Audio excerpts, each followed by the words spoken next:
following is a presentation of Main Street Media, your source for news, sports, and information on Main Street in Middle Tennessee.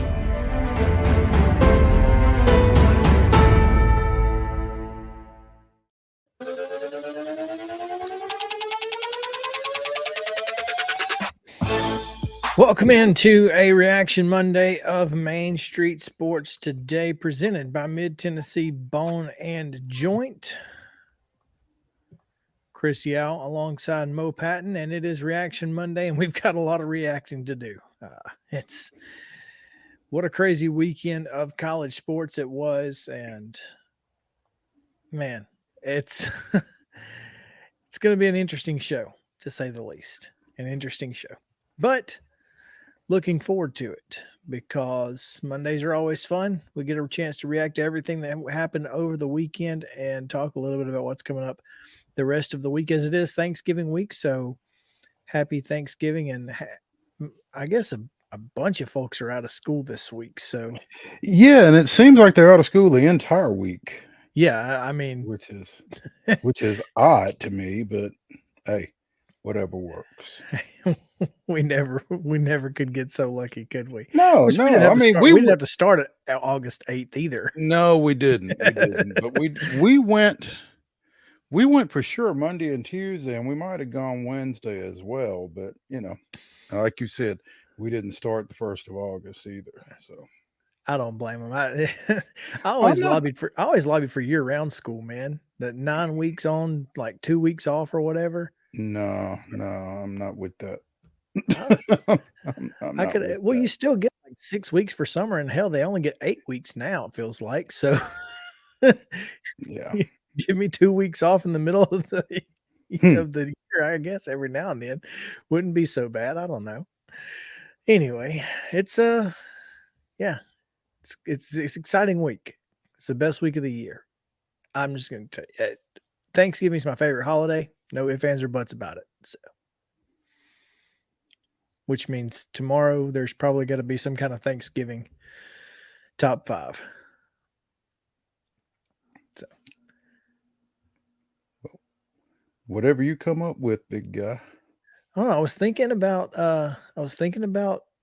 top 5 Thanksgiving weekend games, like the best games that we've watched on Thanksgiving weekend. And that Thursday and Friday is always a lot of fun. Yeah. So maybe we can find 5 out there to talk about. So yeah. Anyway, we got a lot to get to. Joe Rexrode is going to join us here in just a few minutes, and he's going to talk a little Vandy and Tennessee football with us. Vanderbilt with a big win over the weekend, as we kind of may have alluded to on this show on Friday. Mm-hmm. So, just throwing that out there for those of you who want to highlight the ones we miss, but forget the ones that we get. Anyway, there are some folks like that out there, I promise. Oh, yeah, no question. Anyway, we have a lot to get to, and the rundown is huge. So we need to get to it quickly and as fast as possible. So let's get to it. This weekend's results, today's schedule. Here's the rundown. Here's the rundown. The Monday rundown is brought to you by Zion Christian Academy. ZCA offers a faith-based, Christ-centered education in Murray County. Give them a call today at 931-388-5831 or visit zioneagles.org to schedule your appointment today. Zion Christian Academy, prepared for college, equipped for purpose. Friday night football action, Baylor down Brentwood Academy in a great football game, 44-39. It was Beach taking care of Cane Ridge, 35-7. CPA over Chattanooga Christian, 28-13. Tyner Academy, a 35-7 winner over East Robertson, while Friendship Christian edged University School of Jackson, 24-20. It was Giles County, 24, Sweetwater, 13. Henry County, 27-19 in a comeback win there. Lipscomb Academy advances to the state finals with a 44-7 win over Knoxville Webb. Pearl Cone was a doubled up Lexington, 48-24, while NBA edged out McCallie, 28-27. It was Nashville Christian, 54, Jackson Christian, 20. Page, a 35-28 winner over Nolensville. Oakland, 48, Blackman, 23, and East Nashville, 40. Smith County, 27. In girls basketball action on Friday night, it was East Nashville 53, Chattanooga Brainerd 7. Creekwood with a 48-39 win over Cheatham County. East Hickman down Santa Fe 57-14. McEwen with a 48-31 win over Joe Burns. Maplewood 63, McGavock 41. Rossview defeated Station Camp 47-30. Sycamore with a 59-45 win over West Creek, and Hampshire 60, Zion Christian 26. In boys basketball action, it was East Nashville 69, Brainerd 59. Cheatham County a 90-78 winner over Creekwood. Santa Fe 75-62 over East Hickman. It was Glencliff 85, Marshall County 65. Joe Burns a 78-49 winner over McEwen. Knowledge Academies down Hillcrest 75-67, while McGavock took care of Maplewood 61-52. Red Bull Springs was a 62-57 winner over White House.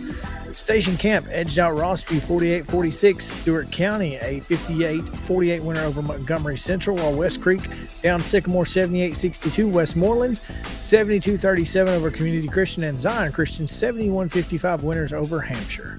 For the record, I think that's Christian Community, but at any rate, Beach in girls basketball action on Saturday defeated Brentwood 55-52. It was Cleveland 54, Riverdale 13. Ooh. Coffee County with a 72-28 win over Columbia Academy also defeated Murfreesboro Central 62-33. Columbia Academy with a 60-53 win over Fayetteville. Creekwood defeated Mount Juliet 52-21 and defeated Beach 45-42. DeKalb County with a 74-41 win over East Robertson. It was Mount Pleasant 50, Franklin Classical 48. Gallatin with a 59-53 win over Westmoreland. Also, Gallatin defeated Clarksville Northwest 57-50. Gordonsville downed East Robertson 45-38. Liberty Creek with a 46-45 win over White House Heritage. And Livingston Academy 62, Hendersonville 52. Brentwood and Mount Juliet played 56-29 win for the Lady Bruins. It was Page 51, Ravenwood 40. Pope Prep 55-30 winners over Hillwood. Richland down at Eagleville 45-27, and Giles County 54-23. It was Stewart's Creek 83, Dyersburg 24. Page edged Nolensville 41-40. Nashville Christian was 46-35 winners over Summit. But the Spartan women bounced back with a 73-30 win over Wilson Central. Westmoreland 61, Clarksville Northwest 46, and York Institute 51-40 winners over Murfreesboro Central Magnet. Oh, in boys basketball action on Saturday, Beach with a 51-40 win over Tennessee Heat. Also, Beach defeated Mount Juliet 36-33. Coffee County with a 50-49 win over Page. It was Columbia Academy 63, York Institute 50. Christ Presbyterian Academy with an 82-65 win over Battleground Academy. Tennessee Heat with a 71-65 win over Creekwood. Davidson Academy 62, Kenwood 54. DeKalb County down East Robertson 56-39. Mount Pleasant with a 74-36 win over Franklin Classical. Gallatin with a pair of wins, 54-37 over Clarksville Northwest and 67-53 over Oakland. Giles County defeated Eagleville 63-47. Camden Central with a 76-58 win over Harpeth. Hendersonville defeated Smith County 72-34, and Independence with a 100-42 win over Shelbyville. Liberty Creek fell to White House Heritage 56-45. Murfreesboro Central with a pair of wins, 66-44 over Red Bank and 64-57 over Summertown. Oakland down Northwest 83-53, while Pope Prep fell to Hillwood 62-59. It was Ravenwood 68, Warren County 55. Richland, a couple of wins, 62-46 over Harriman and 61-33 over Fayetteville. Riverdale down to Centennial 54-51. Dyersburg 49-46 over Stewart's Creek. Murfreesboro Central 63, Summertown 56. It was Summit with a pair of wins, 69-55 over Shelbyville and 62-55 over Wilson Central. Brentwood Academy down Webb School 67-52. College football action over the weekend. Alabama with a 34-0 win over Austin Peay. Tennessee State went to Texas A&M Commerce and got a 22-14 win. Vanderbilt shocked Florida and a number of other folks, 31-24. South Carolina shocked a number of folks as well with their 63-38 demolishing of Tennessee. In NHL action, overtime, the Tampa Bay Lightning 3, Nashville Predators 2. And in NBA action over the weekend, the Grizzlies split a pair, defeating the Oklahoma City Thunder 121-110, falling to the Brooklyn Nets 127-115. Women's basketball action over the weekend. San Diego got the best of Lipscomb 49-45, but the Lady Bisons bounced back with a win over Hawaii 73-69 in overtime. Tennessee destroyed Rutgers 94-54, but fell to UCLA 80-63. It was Iowa just barely getting by Belmont 73-62 at home. It was St. Joseph 67, Vanderbilt 59. Campbellsville down Cumberland 76-65, while Lane College a 75-64 winner over Fisk. Trevecca down Missouri of St. Louis 61-48. UT Southern with a 77-76 win over Lindsey Wilson. In junior college action, Walter State down Columbia State 78-47, and Cleveland State defeated Vol State 59-46. Men's basketball action, Tarleton State out of Texas with an 89-81 win over Belmont. Vanderbilt defeated Morehead State 76-43. It was Notre Dame 66, Lipscomb 65. Yeah, you heard me. Missouri State with a 75-51 win over Middle Tennessee State. Belmont 66, George Mason 62. Cumberland with a 93-75 win over Campbellsville. UT Southern 76, Lindsey Wilson 50. And in junior college action, Columbia State fell at Walter State 62-57. Vol State with a 75-60 win over Cleveland State. Doubleheader basketball action tonight. High school ranks Whites Creek at Antioch at 6. All of these at 6 o'clock. Henry County at Clarksville Northeast. Pope Prep at Franklin Road Academy. Gallatin hosting Laverne. Houston County goes to Joe Burns. Montgomery Central's at home against McEwen. Mount Juliet's at Summit, and Mount Pleasant is at Zion Christian. Girls basketball only action today. Loretto with a 52-45 win over Moore County already. At 1 o'clock, Culleoka plays, I guess they're playing now, Culleoka and Summertown down in Cornersville. Cardinal Newman of Florida plays Rockvale, tip-off in 3 minutes. Christ Presbyterian Academy and Siegel play at 3. Also at 3 today, Riverdale plays Hillsboro. At 4:30, Lincoln County, something with an L. Lincoln County plays Independence at 4:30 today at Franklin. At 5:30 today, Hendersonville plays at Harpeth Hall. Green Hill plays at Creekwood at 6. St. Cecilia Academy is at Ezel Harding at 6. Also at 6, Franklin's at Lipscomb Academy. I don't think that's right, but that might be flipped. Tennessee Heat plays Mount Juliet Christian at 6, and Franklin Grace plays at Friendship Christian at 7. Boys basketball action, Culleoka and Summertown play at 2:30. Middle Tennessee Christian and Station Camp at 4:30. At 5:15, it's Independence and Webb School. Hendersonville and Smyrna at 5:30. Community and Westmoreland at 6. At 6:30, Page and Centennial. It's Whites Creek at Antioch at 7:30. Creekwood at Beach at 7:30. And Green Hill taking on Blackman also at 7:30. Also at 7:30, Lighthouse is at Ezel Harding. Grace Christian of Franklin plays Father Ryan at 7:30. Ravenwood is at Franklin at 7:30. At 8:30, goodness, Franklin Classical is at Friendship Christian. A handful more of 7:30 games. Christ Presbyterian is at Harpeth.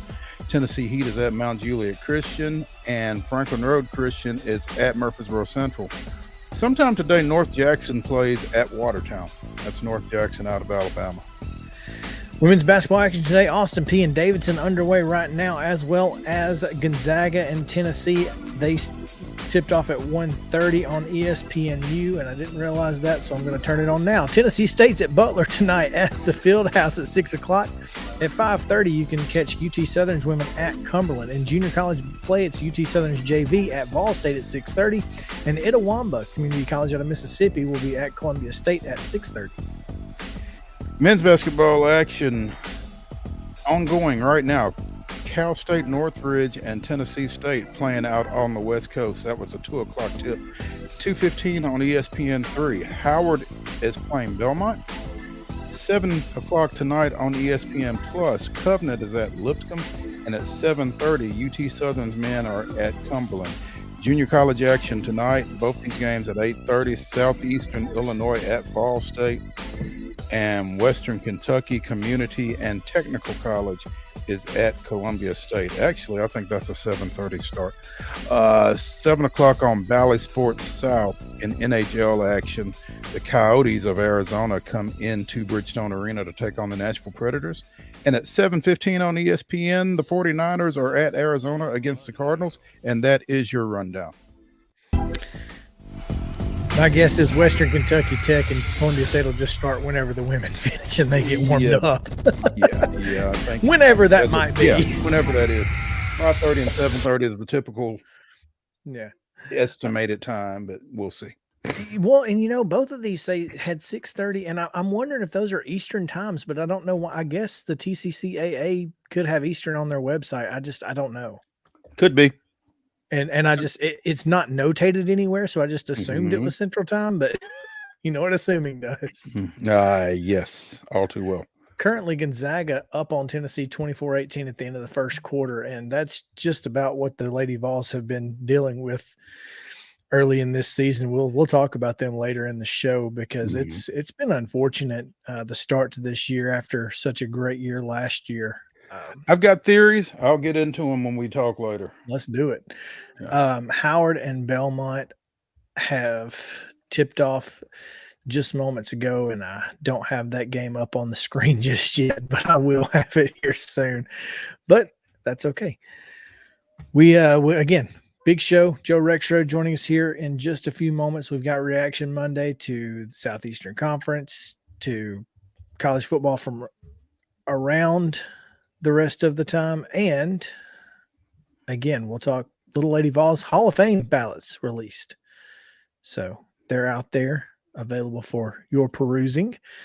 We may talk about. There's an interesting name on there for the first time as well. I did see a couple of interesting names. One in particular that you might see later in this show at some point during a promo. So we'll get to that and more on Main Street Sports Today, presented by Mid-Tennessee Bond Joint. We'll take a break here, and we're scheduled to have Joe Rexrode next. So stick around. We'll be right back.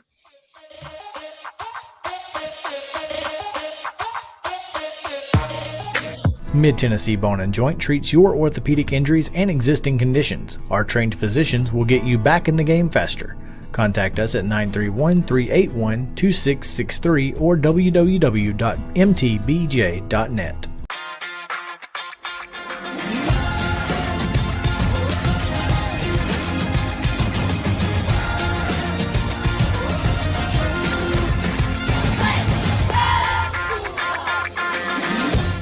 Hey folks, while we take a quick break from the show, I want to tell you about our friends over at Custom Stone Handlers in downtown Columbia.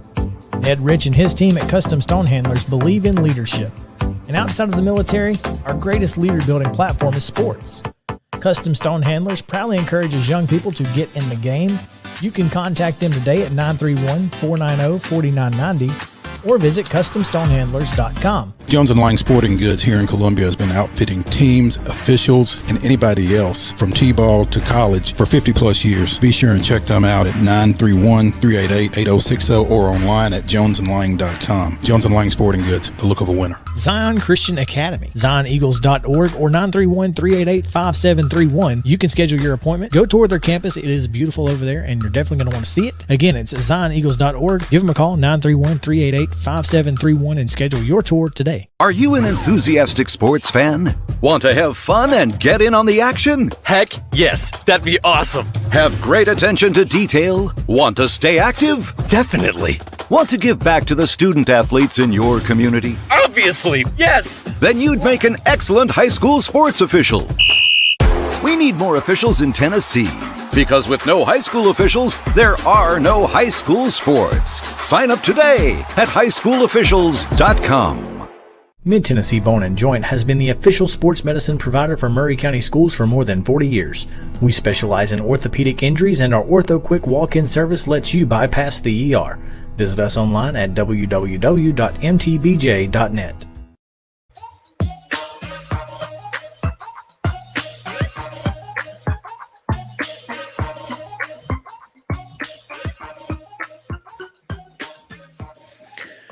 Welcome back in Main Street Sports today, presented by Mid-Tennessee Bone and Joint. Chris Yao and Mo Patton. Joe Rexrode joining us here shortly on this Reaction Monday. Sure, we will talk a little bit about the destruction that was in Columbia, South Carolina this weekend. Mo, it's as you watched college football unfold on Saturday, you thought, well, this is great for Tennessee because all they got to do is take care of business and they're going to be in good shape. Well, all they got to do is take care of business. They must have felt that same way. Well, I mean, there was still a need to take care of business, and they clearly did not. From the start. It appeared the I don't know, just as well as they started that game last year, it was the exact opposite. And let the defense was horrible, but Spencer Rattler had to play the game of his life. Well, I mean, I don't think he missed anything. Well, it's easy not to miss when you can sit back there, eat a pizza, and look. And you've got guys running wide open. I was about to say, I mean, not only did he have plenty of time to find the wide open guys, it didn't take them that long to get wide open. Yeah, they were open immediately. I mean, it was 7-Eleven. I've not talked a whole lot about that game since it was over with, and don't have a whole lot of desire to today. I guess we got to, but I mean, it is the elephant in the room. Yeah, it really is. Well, before we get into all of that, today's press conference, Josh Heupel basically refused to say why Jeremy Banks wasn't there, which all but confirms to me that it was it was a tiff between he and some other players on the team. Now, I don't know if that was actually Hendon Hooker and Joe Milton or if it was somebody else or who, but it clearly wasn't injury related, as was notated on the depth chart that was handed out to the folks on press row. Yeah. That along with what you saw Saturday defensively can't be a good thing. I mean, that you're trying to play for a chance at a national championship and you're having this issue. Yeah. There's nothing good about that. And, for all of the strides that Jeremy Banks has made over the course of his career, it's really kind of disappointing if even half of this is true or accurate. It's just a tough pill for the entire Tennessee football program, fan base, anybody involved with to swallow, that this is the issue that we're discussing here now. And I'm just going to tell you, his absence was missed. I mean, it was noted. It was notable. He brings a level of intensity to that defense and a little bit of leadership. And for him to not be there, I think it played a part on Saturday. Now, I'm curious as to how much it affected the defense on throughout the game. Like, were they still angry with him not being there with their coaching staff, or there's just were they angry with him not being there? Were they angry for the same reasons he was? Were they angry at him for not being there? And I mean, who knows? Were they angry at the coaching staff for him not being there? Right. I mean, they very well could have been. I can't imagine you would throw a football game in the midst of a national championship race. But boy, at times it certainly looked like they were just whatever. That would be as good an explanation as any for what took place. No kidding. Because I would like it might be a little bit easier to swallow if what they did was intentional.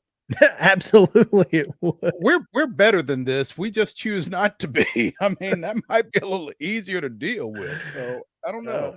Let's ask somebody. Well, I don't know if he was there or not. Joe Rexrode of The Athletic, now with us here on Main Street Sports Today, presented by Mid Tennessee Bone and Joint. Were you in Columbia, Joe? I was not. Oh, good. I was not there.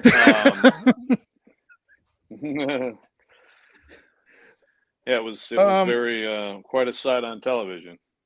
Oh, and I wonder, I imagine it was just as bad, if not worse, in person. I don't know, but man, that's I mean, you want to talk about setting national title hopes ablaze.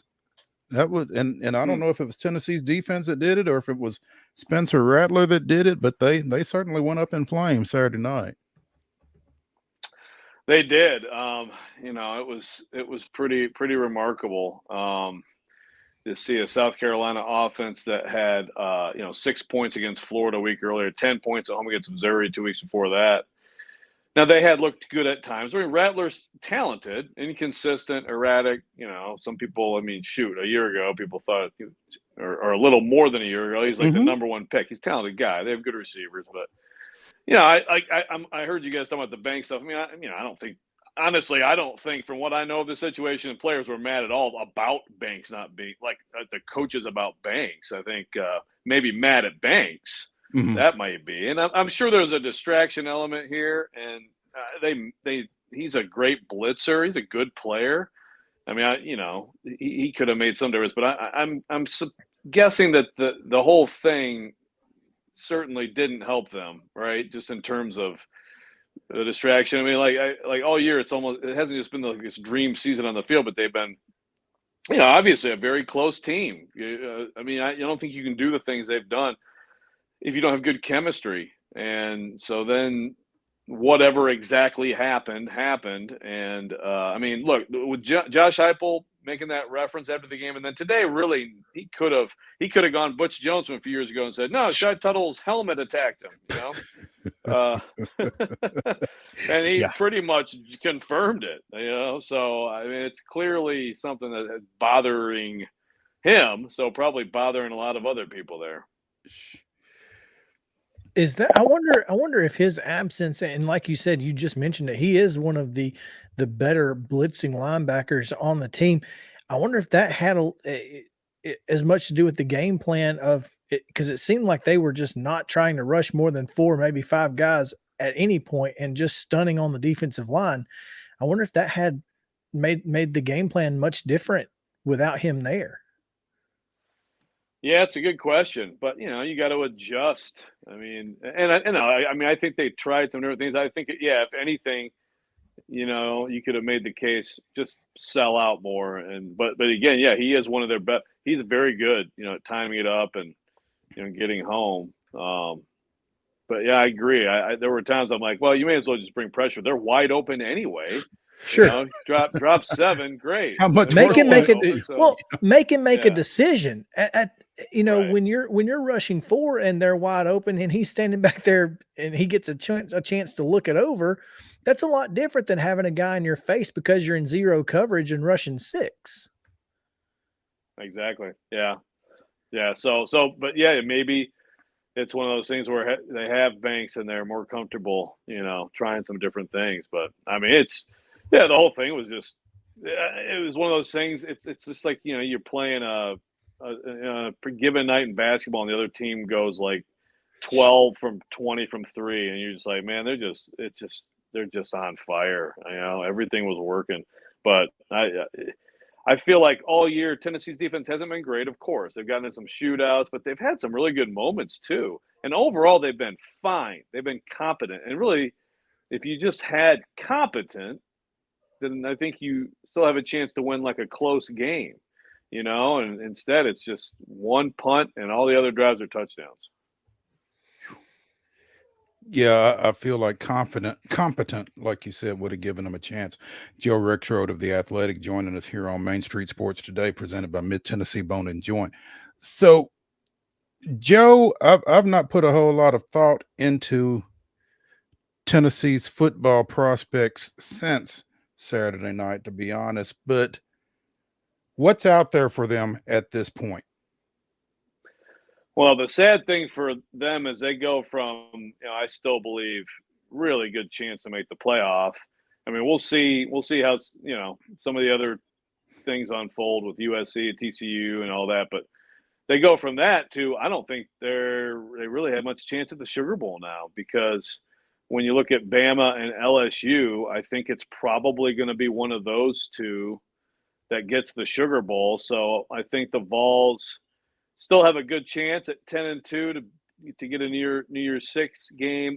Certainly could be the Cotton Bowl, maybe the Orange Bowl, and obviously that'd be big for them to get one of those games for the program, for the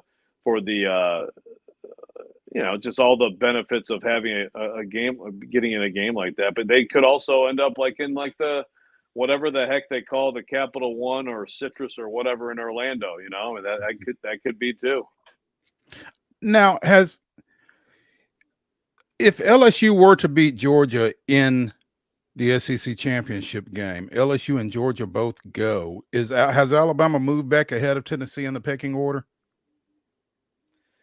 Yeah, that's a good question.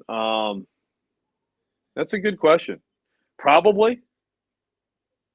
My guess is probably. I mean, how much damage is but when you were asking me, Mo, in the pecking order, you're talking just like bowl selections. You're not talking actual playoff. Yeah. Yeah, no, that's the for thing. bowl I mean, yeah. Wow. I mean, I again, it's not like they have to follow these set rules, as long as they don't have any rule that stops them from choosing Alabama, right? And they're going to choose Alabama. Although, hey man, I could make a case too that it's a lot easier to make the case when Hendon Hooker's not hurt. It's like I can make the case that Tennessee has a massive and starving fan base that's going to come to whatever city you have, and they're going to be excited about this. Whereas the Alabama fan base, yawns and says, "Yeah, okay, is it the national title game? Then I'm not spending my money." And also, you could make the case that what would be more fun than this offense? Now, again, without Hooker, maybe there's a little hesitation there. It's an interesting thing because I think Alabama, just from a TV product standpoint, is obviously more valuable, more valued, but the fan aspect of it is, for whatever that's worth, whatever that means. I don't even think it's close, is it? Like, Tennessee fans are going to go nuts for whatever game they have, and Alabama fans have so much fatigue. I mean, it's national championship or bust. Now they're going to go. Yeah. They're going to spend money, but it's not going to be. You're not going to have fans in the streets watching games like you would if it were Tennessee. The fans hoping to get tickets or whatever. It's a little different. Right. You're 100% right, but y'all are talking like Alabama's not going to get in the college football playoff. And I'm here to tell you, there's a chance, and if there's a chance at all, it's probably going to happen. So okay, talk me through that, Chris. Pac-12 champion is Oregon. So they're not going to make the playoff, right? Because they've got 2 losses. Then you've got, TCU loses in the championship game, and then that's an iffy. Then you've got the Ohio State, Michigan loser is going to get in, but also Alabama. So it's going to happen. Just watch. Yeah, I mean, it's possible. It's possible. I'm trying to think. So Alabama's going to be what? What is Alabama going to be? 7. Tomorrow? It'll be about 7. Because LSU's dropping out when they lose to Georgia. They're done. What if LSU doesn't lose to Georgia? Well, then it's completely over. But okay, I'm just here to tell you that Alabama's getting in the playoff. Yeah, I mean, if LSU is a champion with a win over Georgia, certainly they will get in before Bama. Obviously, yeah, they're in. Yeah, but boy, what a turn of events that would be. Wouldn't it? Would it not be just the weirdest thing? But anyway, yeah. On top of everything else, obviously Tennessee's it's going to be a rough go of it, and now you got to come to First Bank Stadium, where Vanderbilt is coming off not only an SEC road win, but now they've beaten Florida at home last week. They've got all the momentum in the world, nothing to lose, and a bowl game to play for. And oh, by the way, you don't have your starting quarterback. This is a really interesting game all of a sudden. It is. It's incredible to think that it could be. Again, like 10 days ago, I would have laughed if anybody said, that there's any chance of an interesting game. or that like the line would only be about 2 touchdowns. I mean, that's wild to me. But yeah, look, Vanderbilt, it's amazing how much better they've gotten, and also just the story of Mike Wright too. Mike Wright, who is the leader of the team, is like they're building this season around him, and then all of a sudden, boom, you switch to the freshman who's very talented, but he gets this second chance and is just running with it, and man, just making huge plays, but also like some of the clutch throws he made on that winning drive at Kentucky. I mean, it's pretty amazing. So I'm way more interested in this game and less convinced of the outcome right now than I ever would have guessed. Good Lord. And at this point, I mean, what is AJ Swann's status in terms of that concussion, Joe? Do you know? I mean, is he available? Was he available this past weekend? I was not watching that game at the start. Yeah, I'm not sure. I don't believe he was. And will he be? Clark Lee will talk tomorrow. I mean, I would think that he'd be available, but I also would think, you're not going to mess with this right now, right? I mean, you're going to go with the guy who's actually winning football games for you for the first time in a long, long time in this league. Well, I would think that. I don't know how much you can't lose your spot to injury weighs into the situation, or if that's even a thing anymore. But on its face, I would tend to agree with you. I don't know, though. I mean, Joe Milton, you could say he lost his job to injury, but he really lost his job because the guy who came in when he was hurt was better than him, right? Mm-hmm. And I mean, to me, like what Mike Wright has done the last 2 games, I feel like I can't imagine that he would switch it back. I mean, AJ Swann it is an interesting situation because I've kind of assumed, Mike Wright will look elsewhere, after this season, which would make sense. Mm-hmm. But also, like if you're like, as soon as AJ Swann had a really good game, of course, I hear from Vanderbilt fans like, "Oh my gosh, who's going to steal him from us?" Right? So you also are thinking about that stuff if you're not just Vanderbilt, but I think especially a place like Vanderbilt, like, well, don't want AJ Swann to be unhappy when the season ends, But even then with that, I feel like you can't mess with the winning formula. And you had, like you said, I mean, you have a chance to beat Tennessee maybe and go to a bowl game. That's incredible work in year 2 with that program and what Clark Lee inherited. Never would have thought the fact we're having this conversation. Yes, it is remarkable. Yeah. And just a testament to, the resiliency of that football program. And, that's one of the things that you get with Vanderbilt football players. They're going to be resilient because they've had to be for the last couple of years. And it's paying off when you've got a guy like Clark Lee who believes in you and has put his blood, sweat, and tears into the program. And, he's given these guys something that not a lot of Vanderbilt players over the course of the school's history have gotten to do. And boy, beating Tennessee and keeping them out of a New Year's Six bowl for sure, going to a bowl game, that would be the cherry on the top of the sundae. There's no question. But it has been impressive what we've seen from Vanderbilt, and looking forward to this Saturday, no question. Joe Rexrode of The Athletic here joining us on Main Street Sports Day. Joe, we appreciate you and your resilience for getting on with this. Hey, before we let Joe go, Joe, have you recovered from your last trip to Knoxville? I think we've got it all figured out. We got all the, bank accounts changed and everything. And, although I still have to, now I'm waiting for another laptop, but I've stolen one of my kids' laptops. So we're okay. Waiting on that glass to be repaired and all that stuff. So how was that drive back fun with no windows? Yeah, it wasn't great. I mean, it was just the one, but it's like one of those things where, it was the rear driver's side, and it's, how it is, like if you have a window open on the highway, you have that woo woo woo sound. So it's like you're trying to like open the other windows enough to minimize that sound, but then of course you also have the heat blasting, and it was like, we'd just gotten cold last weekend. So yeah, it I stopped a couple more times than normal, just to get away from it for a little bit, but it was fine. Cool. Man, let me echo everybody else. I'm sorry you had to deal with that, and I hope that the damage has been minimized as best it could be. But man, it sucks. I've dealt with it myself, and I hate a thief, and I'm sure there's little notes chance of figuring out who did it. But man, just more resilience from Joe Rexrode of The Athletic here on Main Street Sports today. I Joe, we appreciate it, guys. Yeah. Hey, hang in there. All We'll right, catch up with guys. you. Thanks so much. Yeah. All right. Tennessee has taken a halftime lead in that Gonzaga women's basketball game. So that's good to see. Good to see. More college football reaction from the Southeastern Conference coming up here on Main Street Sports Today, presented by Mid-Tennessee Bone & Joint. So you guys stick around. We'll be right back after this.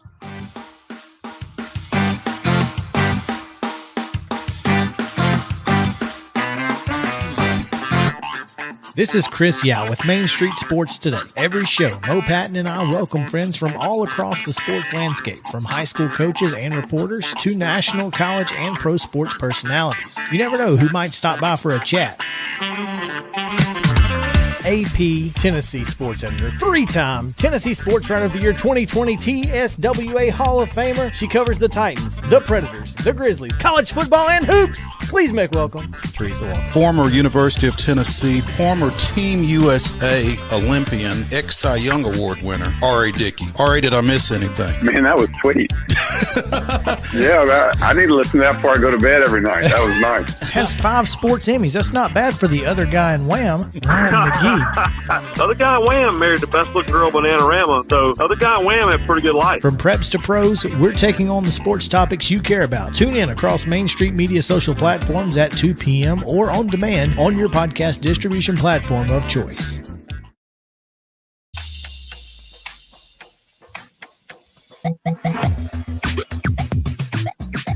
Welcome back in Main Street Sports Today, presented by Mid-Tennessee Bone & Joint. Chris Young, Mo Patton here as we are continuing Reaction Monday, reacting to all of the weekend's shenanigans from across the college football landscape, but specifically the SEC in this particular moment. And, outside of Tennessee and Vanderbilt, there weren't a whole lot of surprises. Georgia didn't really show up to Kroger Field the way you would have expected offensively. 16-6 win there. At that point, that's when I started getting worried about the Tennessee game. I was like, this is a weird day. It was a weird day. I mean, like you said, Georgia only beating Kentucky 16-6. Up in Lexington, Arkansas doing what they did to Ole Miss. There was a lot of craziness, and maybe we should have known better about the late game from some of that other stuff. But it was an odd day. It was, and it was an odd day outside the SEC as well. And I'm sure we'll get to some of that later on.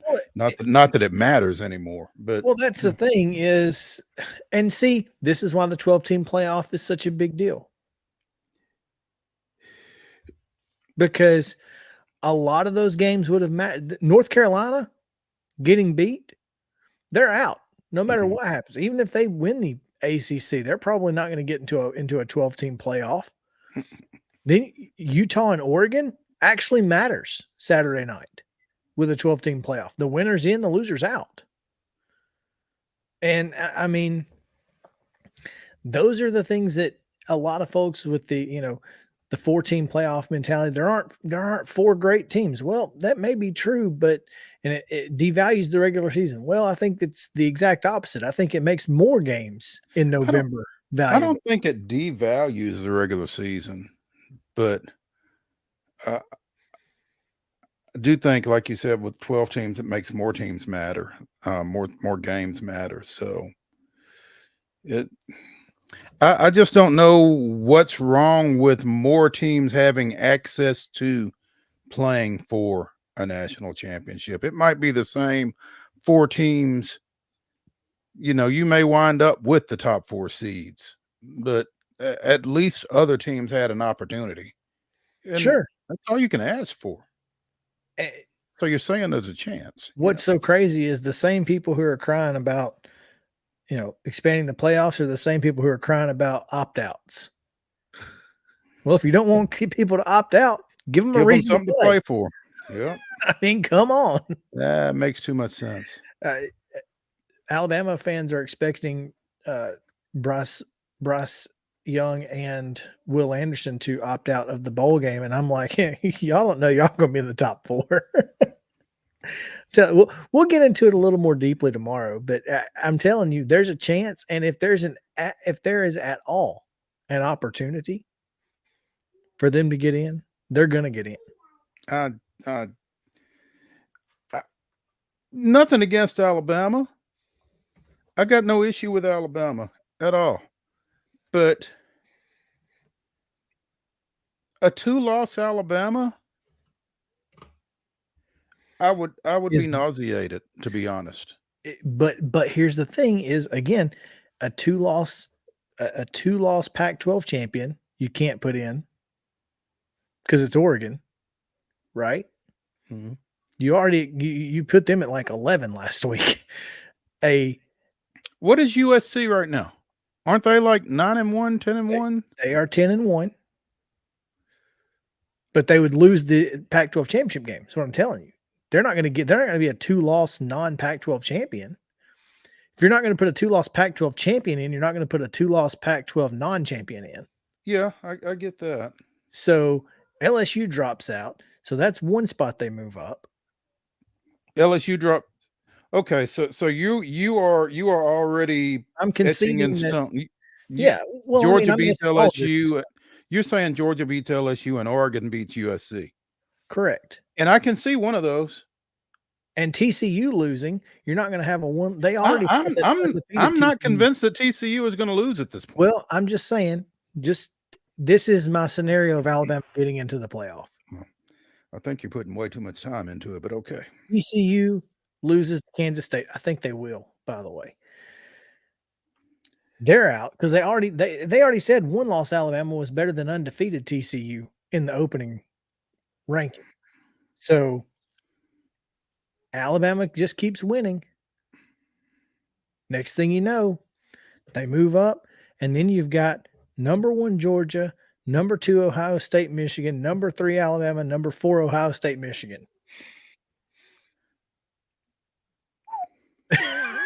Tell me that's not the worst possible thing they could. You thought LSU winning was doomsday scenario? No. No. Well, no, not.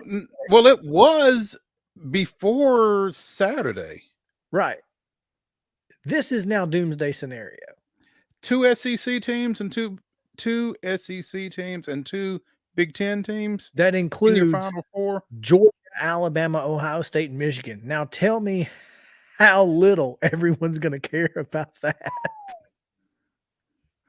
I mean, that's pretty much the Georgia Invitational, isn't it? Why don't you just strike one round and take Georgia and Ohio State straight to the finals? I mean, we could do it. We could do it.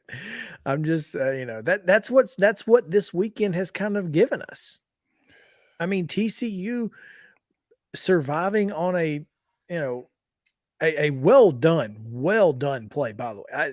How impressive was that field goal unit getting onto the field and him having time to actually get set to kick it with time to spare. I mean, when they ran the ball, I thought, oh dear God, what is going on? And well done. Got to give them props. I mean, TCU clearly has a horseshoe lodged somewhere. Yeah. And then, Michigan surviving, Ohio State surviving, and then getting the late, scoop and score / pick six, whatever you want to call it. It was a fumble, but he caught it in the air. So whatever. But yeah, I mean, it just didn't seem like there was anybody who I've said this a couple of times. What if the playoff committee just came out and put a statement and said, you know what, everybody's just kind of mid. We're not having a playoff this year. Like nobody's really that good. So sorry. We don't have 4 playoff worthy teams. Try again next year, guys. Yeah. Yeah. Congrats. Vacating the 2022 national championship. Yeah. I don't know. Everybody's just kind of mid. Sorry. and that's the way it felt Saturday. Now, obviously, that's not the case, but it certainly was on Saturday. You could make an argument for sure. I mean, Georgia beating Kentucky by 10. Kentucky just lost to Vanderbilt and got waylaid by Tennessee. I mean, this is not a very good football team, and you're out here winning by 10. This is twice now that you've struggled against the bottom of the SEC East. How do you put together a power ranking for the SEC East? Buddy, I mean, it's Georgia and then what? I don't know. Because it's because just everybody's beating everybody. Yeah. I mean, at this point. And in 2 weeks, Tennessee scored 66 against Missouri and gave up 63 to South Carolina. And none of it makes sense. None. This is a simulation. That's what it feels like this entire weekend of college football just wasn't. It was like nobody came to play. And maybe it was what I said on Friday, cupcake weekend. And the cupcakes fought back, huh? Clearly they did. Now let's look at the AP top 25. And you see Tennessee drops to 9th behind Alabama. I thought that was interesting. I was a little surprised they didn't fall any further. Well, that's where the 2 loss teams start, and I guess they figured Tennessee still got 2 top 10 wins. Maybe we give them credit for those. Well, both of the teams they beat are ahead of them, though. Which is interesting, right? I mean, but that's – and both of those also only have 2 losses. Then again, Alabama's 2 losses are to LSU and Tennessee by a combined total of 4 points. Which again is going to be part of the argument to get them into the top 4. Clemson moving up because, well, why not? They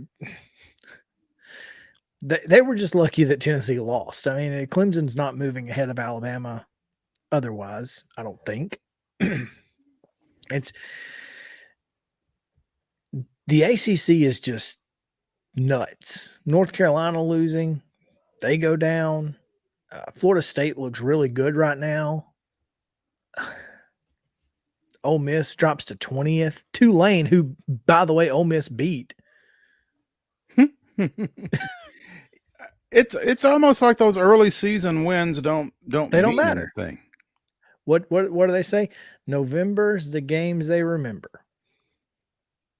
Apparently. And that's just the way it is. I mean, Notre Dame's 13th in the country. How is Texas in the top 25? Texas in the top 25. Notre Dame's 13th. They lost to Stanford at home. And Marshall. Marshall at home. But you're telling me they're the 13th. Then they may be the 13th best team in the country at this point. Hell, I mean, based off Utah's what we saw 8-3 Saturday, with a loss to unranked Florida. Utah is 8-3. Their other 2 losses are to Oregon and USC. No, they beat USC. That's USC's only loss is at Utah on the road 1 point. I don't know who else they lost to. Maybe UCLA. I'm not sure, but UCLA. And now 8-3 after being undefeated 2 weeks ago or 3 weeks ago. There are 4 Pac-12 teams in the top 14. For whatever reason.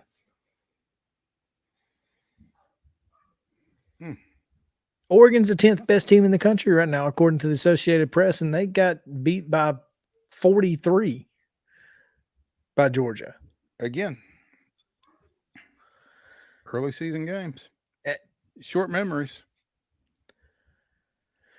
And certainly, when you look at this, you wonder, UCF got beat. They're 8-3. They dropped all the way to 25th, but they're still in. UTSA is knocking on the door, though.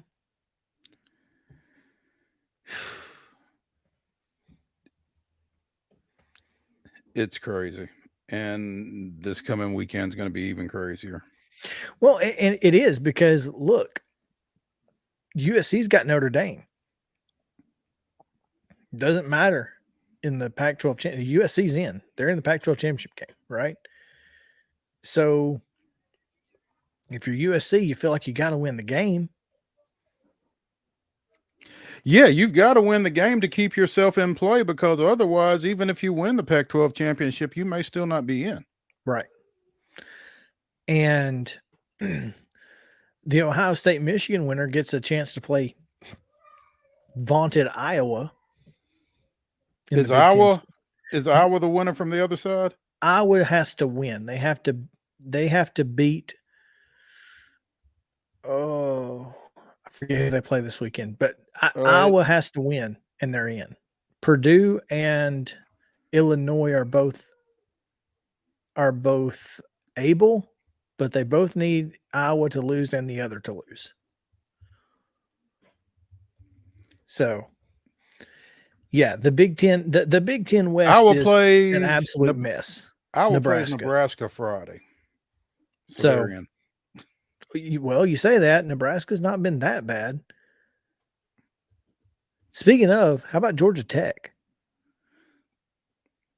Interim coaches, man. Interim coaches. They go in, score 29 unanswered or whatever it was. They were down 17-0 and won 25-17 or something like that. I thought it was 21-17. Whatever it was. They won. They were down 17-0. They won the game and did not give up another point after that. So Brent Key is making some money right now. Somewhere. I don't know where it's going to be, but he's making some money.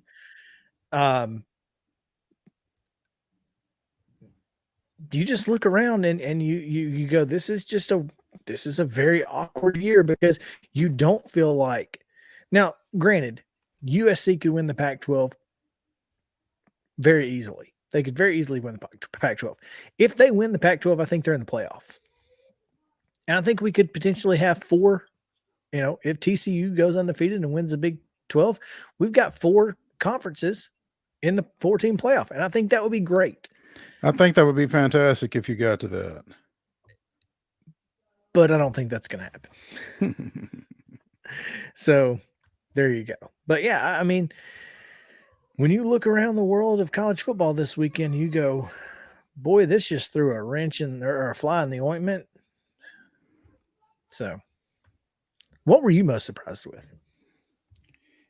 Besides UT South Carolina? Yeah, obviously. Nobody saw that coming. I felt like Georgia would have done more damage at Kentucky than they did. I thought so too. None of the top 5 teams won convincingly. USC had to come back to beat UCLA. Yeah. At one point, USC was up 11. The other USC was down 11, and it was not the two you would think. Yeah. And like you said, Ohio State at Maryland, Ohio State was a 27.5-point favorite. They won by 13. And had to get, again, a scoop and score at the goal line to get to 13. To get there. It was a 6-point ball game. And Michigan, too. Michigan, you said they needed the style points and weren't going to get them, and you were right. I mean, but again, nobody did. No, nobody covered the big spreads this weekend, including Texas A&M and UMass. We talked about that one as well, man, and I think I said that they're going to try to beat UMass badly, and I mean 17 points. I don't think was what anybody was expecting. No, other than the folks that didn't go to that ball game. Nobody. I mean, they waited. They watched the band, and when the band was over, they were gone. I didn't realize the band was that good. Apparently. So it's all about the band in College Station right now. And I'll tell you, I don't know what's worse. I don't know what's worse. Not paying a guy $86 million to leave and, having to deal with an empty stadium for the next 2 or 3 years. I don't think I don't think they can stand that look. Nope. They got to pay him at that point. Yeah.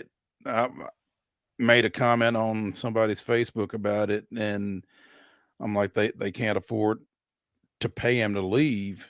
And somebody said they can't afford to let him stay. That's right. And I think that's where they're getting to. And that's because I don't know how many more times you can afford to look up at the stands at Kyle Field and see that. Well, and again, UMass had a lot to do with that. I mean, if that were an SEC game, that probably doesn't happen. Same thing in Alabama. I mean, Alabama stands were half empty too at halftime. So yeah, but that wasn't because of an underachieving Alabama team. No, but I mean, again, I don't. If it were, and if that were a game against an SEC school, another Power 5 school, I don't think that's the stands you see. I think UMass had a little to do with the fact that folks didn't want to stay, because sometimes you're there to watch your opponent. Yeah, I think that UMass probably has something to do with the fact that folks didn't want to stay, but I think the fact that Texas A&M was only beating UMass 13-3 at that point had something to do with not wanting to stay too. Oh, absolutely. And only scoring one more touchdown the rest of the way. It was brutal to watch. Yeah. You hate to see it not. Anyway, let's take a break. High school football playoffs rolled on over the weekend. There were some surprises. We'll talk about them right after this on Main Street Sports Day, presented by Mid Tennessee Bone and Joint. You guys stick around.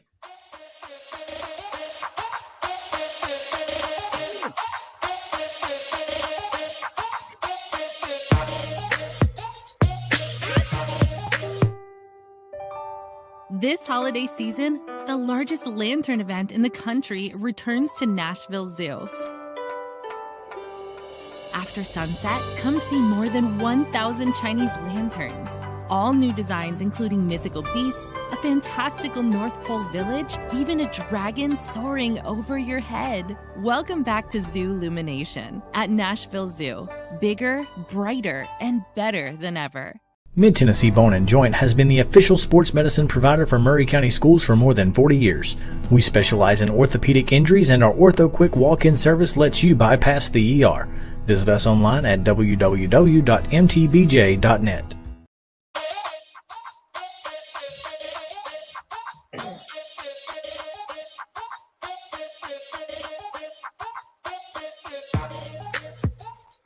Mid Tennessee Bone and Joint treats your orthopedic injuries and existing conditions. Our trained physicians will get you back in the game faster.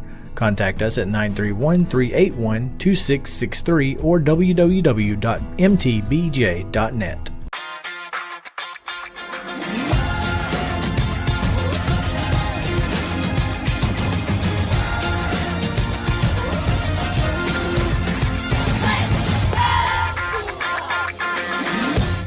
Hey folks, while we take a quick break from the show, I want to tell you about our friends over at Custom Stone Handlers in downtown Columbia. Ed Rich and his team at Custom Stone Handlers believe in leadership. And outside of the military, our greatest leader building platform is sports. Custom Stone Handlers proudly encourages young people to get in the game.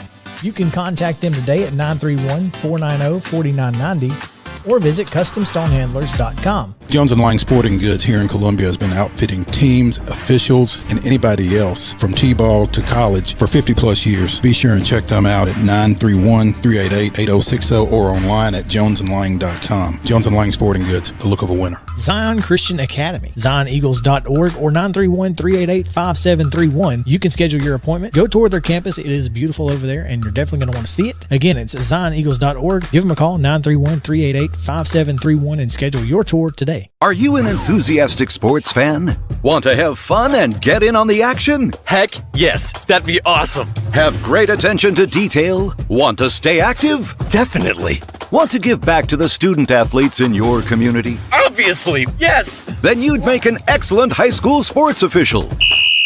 We need more officials in Tennessee.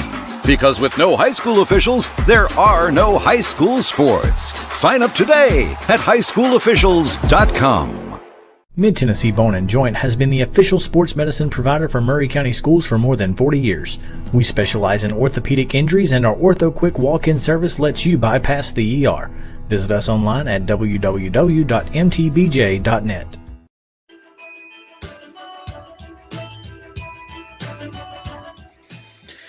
Welcome back in Main Street Sports Today, presented by Mid-Tennessee Bone & Joint. Updates from across the landscape of college sports. Tennessee leads Gonzaga in the third quarter, 47-39. That's the Lady Vols. And at halftime, Tennessee State trailing Cal State Northridge 41-40 in men's basketball in the SoCal Challenge out in San Diego. And at the Paradise Jam, Belmont leads Howard in the first half, 29-24. Also, not sure if you're aware, but I was trying to find the final score in the World Cup. It looks like Wales and the United States tied 1-1. So a draw in the first match of the World Cup for the U.S. men's national team. So now you're up to date. Also, there is an article, and I imagine it's a developing article on Main Street Preps.com. Nolensville edge rusher Taylor Wine commits to Oklahoma, from earlier today. According to Tyler Palmatier, OU was the first to offer Wine before a flood of suitors jumped on board. Wine, 6'5", 235, is originally from out that way. Born in Edmond, about 45 minutes from the Norman campus, and has a couple of brothers that played high school football in Oklahoma. So congratulations to young Mr. Wine, who would possibly be able to team up with former Ravenwood edge rusher Reggie Grimes II with the Sooners next year. Yeah. Out here recruiting hard in Middle Tennessee are the Sooners.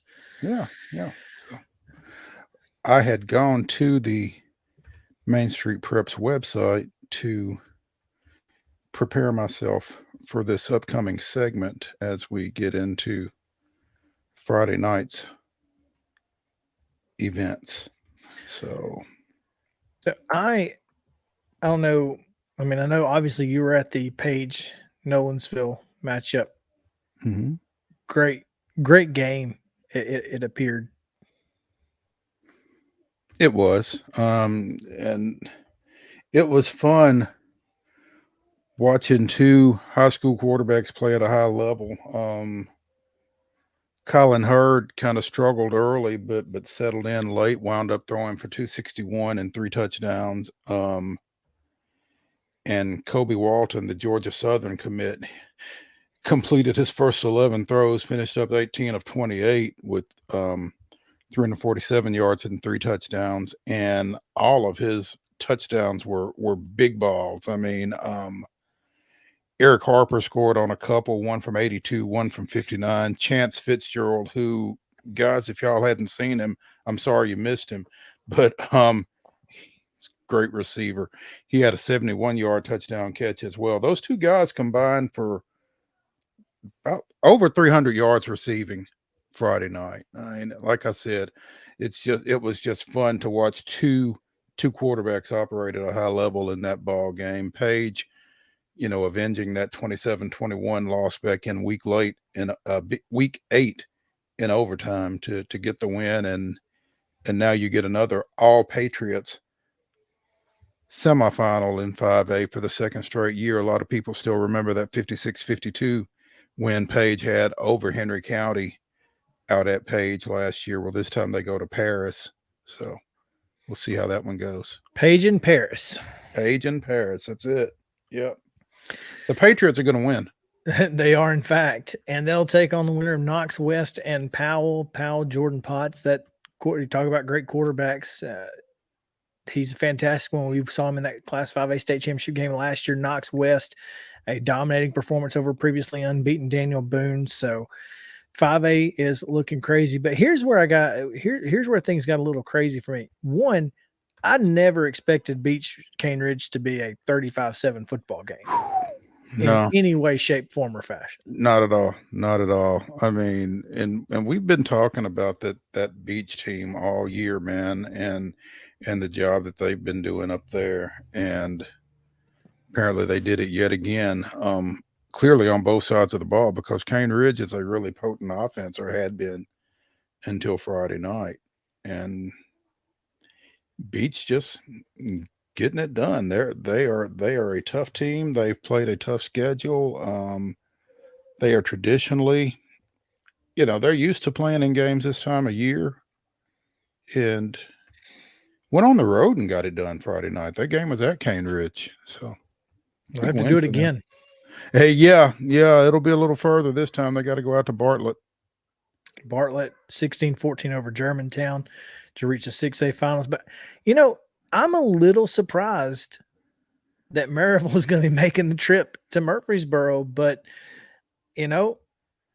like you said, these kids, certain teams have kids that know how to win this time of year, and that's exactly what Maryville did. They beat Science Hill 38-14 in the quarters to earn a trip to Murfreesboro, where they'll have to take on Oakland, who, it took a little while, but they finally got there, 48-23 over Blackman.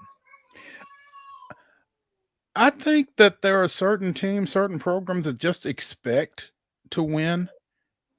And I think Maryville is certainly one of those. And I think that means something in these type ball games, especially against a Science Hill that isn't necessarily used to being in that position. Yeah, I think that's the big thing right here. Maryville's still big bad Maryville. And those teams out west, they still have to deal with that mindset, right? Mm-hmm. And Oakland doesn't, which and of course this game being in Murfreesboro, it makes you feel like Oakland's going to have the upper hand, at least going into the game, confidence wise, after winning the last two and last two state championships, and then Beach and Bartlett on the other side. I thought that was great. In Class 1A, I don't know. I actually watched the Fayetteville McKenzie game. Did you? And I'll tell you, early I was like, well, this is boring. McKenzie got up 14-0 within about 4 minutes. And I was like, well, this isn't going to be nearly as good as I thought, because Fayetteville had to punt on their next possession. And I'm like, my goodness, McKenzie's fixing to run them out of the stadium. Well, Fayetteville ran off 18 straight. It was 18-17. And then McKenzie kicked a 21-yarder to win it. They were at the 4-yard line and walked it off with a 21-yard field goal to win 20-18. It's a really good football game, exactly what you expect to see from those two teams. So the Rebels now get Mace, who upended Peabody. The Golden Tide go down to Memphis Arts and Sciences. How about that? How about that? Yeah, I am. I'm not sure that was necessarily expected. So no. So certainly an interesting matchup there with McKenzie and Mace, and at Mace. Yeah, they got to go all the way out to, which, I mean, from McKenzie's probably it's not that far, but it's a good trip. Well, it's closer than it would have been for Fayetteville, that's for sure. And then Riverside gets revenge on Lewis County with a 33-26 win over Lewis County in the quarterfinals to advance to the semis, where they'll go to Huntingdon. Mm-hmm. Yeah, they got a little get back after that 15-14 Week 11 loss for the Region 6 2A championship. So, that had to be a tough outcome for Mount Pleasant to watch. Oh, yeah, because you're sitting there going, man, we had every opportunity to go to the state semifinals. Mm-hmm. And if Riverside wins this weekend, you're going to be really hurting. Really, really hurting. Of course, on the other side, I don't think anybody's touching Tyner. You might be right. I mean, this team has been dominant all year long. 35-7 over a really good East Robertson team who came into the game 9-1, and they just ran at East Robertson, right?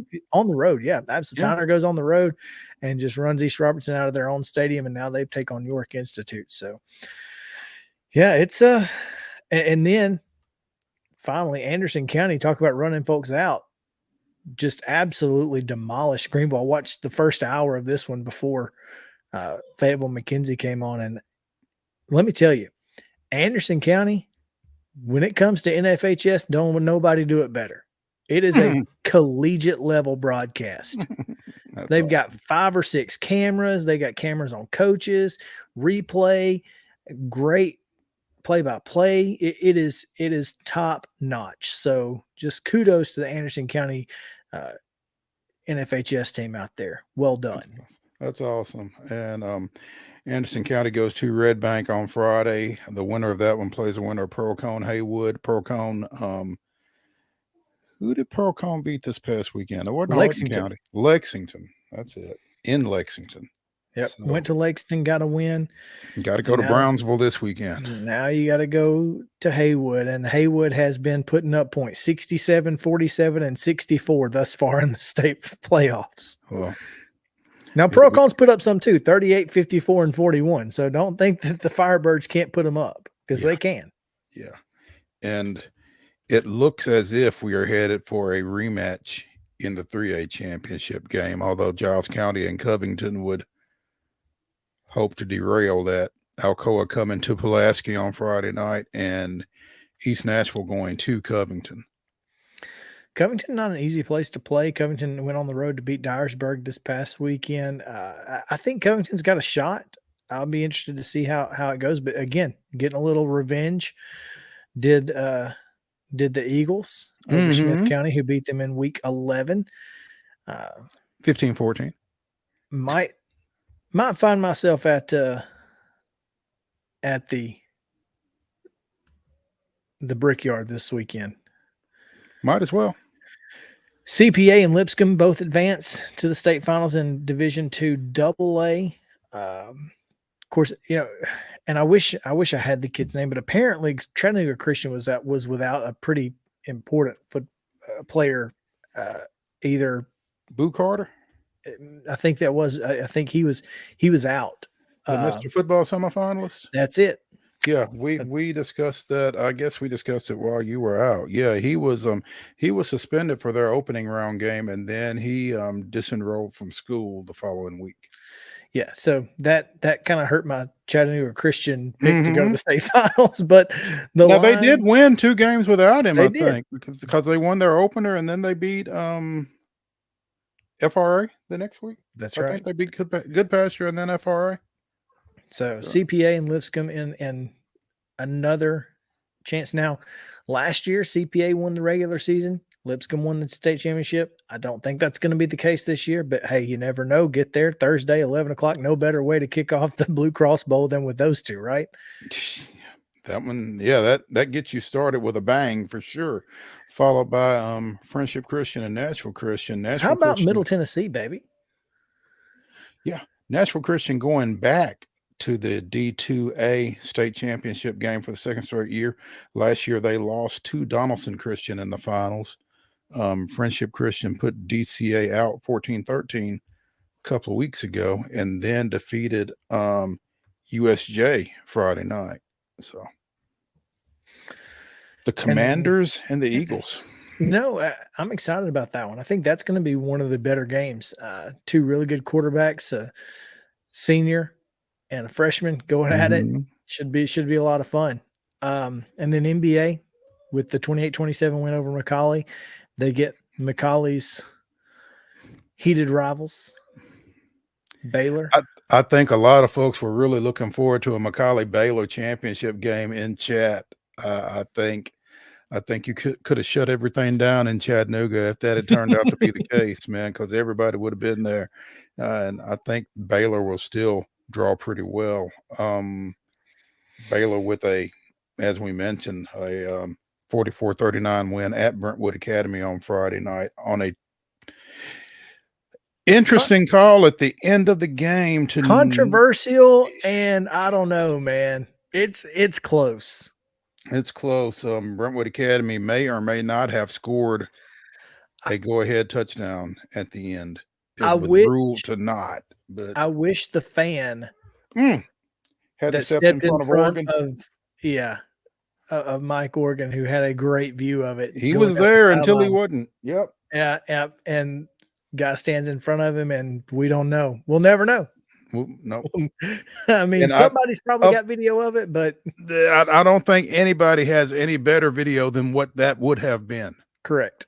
Because he was on the sideline. I mean, he was right there, and he was right there. That's tough. A tough way to go out for Brentwood Academy, no question. Gonzaga, by the way, has pulled within 2 points of the Lady Vols, 54-52 at the end of the third quarter. Let's take a short break here. We've got a couple of things. We'll talk about the Lady Vols on the other side of it, and Baseball Hall of Fame, and anything else that we can think of. Okay. So stick around. Main Street Sports Today, presented by Mid-Tennessee Bone and Joint, returns after this. This is attorney Bart Durham, and this is me. I'm Aaliyah. Keeping in good physical condition is really important to me. But when I had a wreck with a tractor-trailer truck that hurt my legs so bad I couldn't work for almost a year, I knew I needed a lawyer that understood tractor-trailer cases. So I called Bart. Bart gets millions of dollars for his clients every year. At Bart Durham Injury Law, we've handled hundreds of tractor-trailer cases. My dad and I want to help. Give us a call at 615-242-9000. Mid-Tennessee Bone and Joint Treat. Mid-Tennessee Bone and Joint has been the official sports medicine provider for Murray County Schools for more than 40 years. We specialize in orthopedic injuries, and our Ortho Quick walk-in service lets you bypass the ER. Visit us online at www.mtbj.net.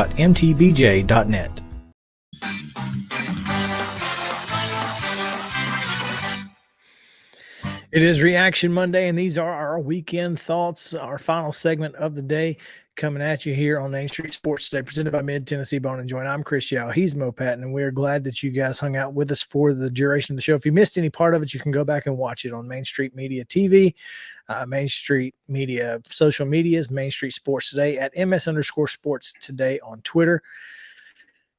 Yeah, follow us on Instagram too, in case Twitter does go away. And you can find us on Twitch as well. So plenty of ways to watch us. YouTube, you see that there at the bottom of your screen. Plenty of ways to watch us. And of course, the podcast does go up after each show. We appreciate you guys listening there as well on your way home, if you so desire. Now, Tennessee struggling right now at Lady Vols to follow up a really good season from last year. Number 23, Lady Vols now lead Gonzaga 54-52 at the Battle of Atlantis. 23, 2 weeks ago, they were number 5. Yeah, but have lost a couple of times to some ranked opponents. Ohio State and Indiana. And then beat Rutgers, finally got the Big Ten monkey off their back. Mm-hmm. They understood the assignment there. Of course, who's the assistant up there that was a coach at Mississippi State? Oh, Nikki McCray. Nikki McCray. Yep. So she's Nikki McCray Pinson, former Lady Vol. Right. She was. She's on staff up there, and then losing to UCLA at the Battle for Atlantis yesterday, as UCLA and I don't remember who Gonzaga lost to, but UCLA and whoever it is will play for the championship here momentarily. But yeah, this is not a bad Gonzaga team, by the way. They've been to the Sweet 16 4 times in the last 10 years, but I don't think this is a bad UT team. I just don't think they're playing to their capabilities right now, and I think part of that is I don't know that Tennessee has been as active in the transfer portal or as active with transfers as they have been over this past off season, and I just think it's a chemistry thing right now. Trying to figure out who's who and what's what and who can do what, and I think these games don't. Basketball is ahead of them. I was gonna say these games don't ultimately matter if you're Tennessee and you play in the SEC, arguably the best women's basketball conference in the country, especially considering what happened in Palo Alto last night. You have an opportunity. What's that score? It was 71-67 in overtime, I think, or 73-67, something like that. But South Carolina hits the game tire and then goes up in overtime with a big 3-pointer from Bree Hall and coasted from there against the number 2 ranked Cardinal in Palo Alto, which is pretty impressive in and of itself. Right. But I think there's certainly an opportunity for these ladies to find themselves, right in the thick of things when it gets to March, and never count Kelly Harper out. I can tell you that.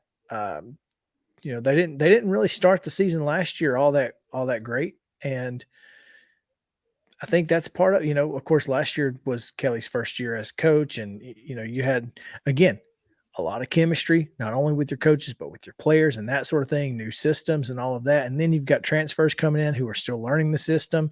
And my guess is, as a former point guard under Pat Summitt, she's got a pretty complex system. Yeah. And it's just, I think with what they were able to get done last year, they kind of created some expectations, and again, bringing in so many folks over this offseason, it's going to take a little time for them to get settled in, I think. But that's why they play these games, these non-conference games, before the conference season starts. And maybe I'm being a little over positive. I don't know, but I think they're going to be okay. I do too. But it's just going to be a little ugly getting there. And I'm sure it's frustrating for not only this team, but for Kelly. I mean, she's not used to struggling like this, and and that's a good thing. Sure. I mean, you want your coach to be in that vein of, this is not acceptable. We're better than this, so we have to get better and play better. And so eventually, that's what we're going to see. So good for them. Speaking of not game winners, but buzzer beaters. Did you happen to see the Luka Doncic halftime buzzer beater highlight or whatever? Weirdest thing, Justin, have you seen this? What'd you say? So the buzzer beater that Luka Doncic had at halftime, and then they ended up going back and looking at it and waving it off after halftime. So they had to play the last 2 seconds of the second quarter before they could start the third quarter. What? That's crazy. I'm trying to look at it right now. So yeah, if you can find it, look it up, because it is the weirdest thing I've ever seen. Oh, here it is right here. Okay. I'm about to share it 1 second.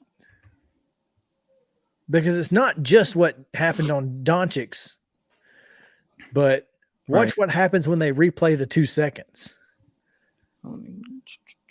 So here, yeah, it kind of breaks it down here. So Luka hits a 3 at the second quarter buzzer, basket overturned. Luka steps out.